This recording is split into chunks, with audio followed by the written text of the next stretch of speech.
साल 2007 इंडोनेशिया में सालों से बंद एक तांत्रिक की क्षमा याचना इंडोनेशिया के राष्ट्रपति खारिज कर देते हैं। इसी फैसले के बाद इंडोनेशिया के कई लोग राहत की सांसें लेते हैं, क्योंकि ये कोई मामूली तांत्रिक नहीं बल्कि ये एक खूंखार सीरियल किलर था जिसने 1986 से लेकर 1997 तक 42 लड़कियां और महिलाओं का मौत के घाट उतारा था और इस जुर्म में उसका साथ देती थी उसकी 3 बीवियां। नमस्कार, आप सुन रहे हैं द रियल क्राइम शो। मैं हूं कृणाल और आज आप ऐसी कातिल की कहानी सुनेंगे जिसका नाम इंडोनेशिया के बच्चे बच्चे की जुबान पर था, क्योंकि ये तंत्र मंत्र के जरिए वारदातों को अंजाम देता था। उसके निशाने पर ज्यादातर 17 से 40 साल की लड़कियां और महिलाएं होती थी। उसके बारे में कहा जाता है कि ये खतरनाक कातिल हत्या के बाद शवों को आधा जमीन में दफनाकर तंत्र मंत्र किया करता था और उस दौरान सबका मुंह अपने घर की ओर रखता था, क्योंकि उससे इससे शक्तियां मिलती थी। तो सुनिए इस सन की किलर की पूरी दास्तान।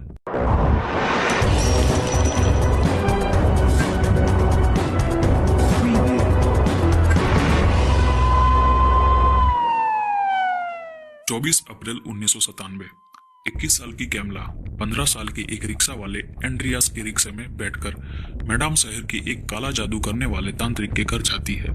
इसके बाद उसका कोई भी अता पता नहीं चलता। 3 दिन के बाद कुछ स्थानिक लोगों को एक गन्ने के खेत में एक लड़की की लाश मिलती है। लड़की की लाश नग्न थी और उसका नीचे का हिस्सा जमीन में गड़ा था।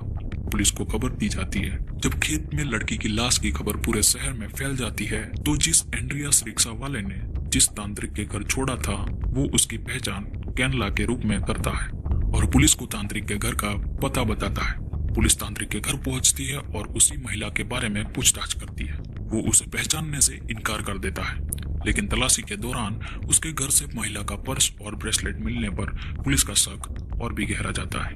इसके बाद जांच आगे बढ़ती है और 30 अप्रैल 1997 को इसी तांत्रिक के पड़ोसी उसके घर में होने वाली गतिविधियों से परेशान होकर पुलिस को खबर करती है।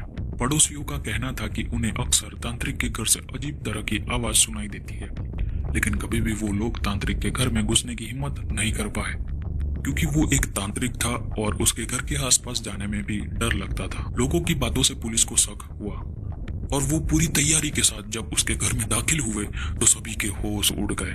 घर के पिछले हिस्से में बहुत ही बुरी हालत में कुछ शव दिखाई देते हैं। कुछ शवों को जमीन में आला गाड़ा गया था तो कुछ बिना कपड़े ही वहीं पड़े थे। पुलिस को वहां पर नर कंकाल और तंत्र मंत्र की चीजें मिलती हैं। लिहाजा अब पुलिस को यह समझने में देर नहीं लगती कि तंत्र मंत्र करने वाला ये जादूगर असल में सन की किलर है। अब पुलिस उस तांत्रिक के साथ साथ उसकी 3 बीवियों को भी सलाखों के पीछे डाल देती है। उसके जुर्म से पर्दा हटने पर वो एक एक कर अपने गुनाह कबूल कर लेता है। दरअसल इस तांत्रिक का नाम था अहमद फुराद जी।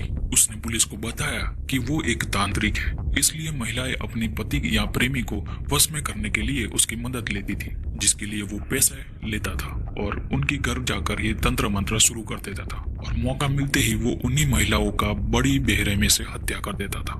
किसी के शवों को कहीं फेंक देता तो किसी को अपने घर ले जाता था और उनके साथ काला जादू के लिए उपयोग करता। उसके पकड़े जाने से पहले 42 लड़कियों को मौत के घाट उतार चुका था। तो चलिए अब आपको बताता हूँ कि कौन था अहमद फुराद जी। अहमद का जन्म 10 जनवरी 1949 में इंडोनेशिया में हुआ था। बड़े होने के बाद छोटे मोटे तंत्र मंत्र किया करता था। वो लोगों की परेशानियां दूर करता था, लेकिन ऐसा दावा किया जाता है कि एक दिन एक रात को वो जब सो रहा था तब उसके सपने में उसके स्वर्गवासी पिता उसके सपने में आते हैं और उसे बताते हैं कि काला जादू के तहत उसको 70 महिलाओं का हत्या करनी है, जिससे वो अंजाम देता जा रहा था।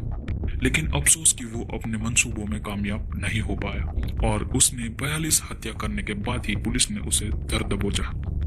उसने 3 शादियां की थी और उनकी पत्नियां भी इस जुर्म में उसका साथ दिया करती थी। गिरफ्तारी के बाद 10 जुलाई 2008 को कोर्ट के फैसले के बाद उसे फांसी पर लटका दिया गया और उसकी पत्नियों को आजीवन कारावास की सजा में काल कोठरी में बंद कर दिया गया। चैनल को सब्सक्राइब करें ताकि ऐसी और भी रियल क्राइम स्टोरी में आपको सुना सकूं। आपका दिन शुभ रहे। जय हिंद, जय भारत।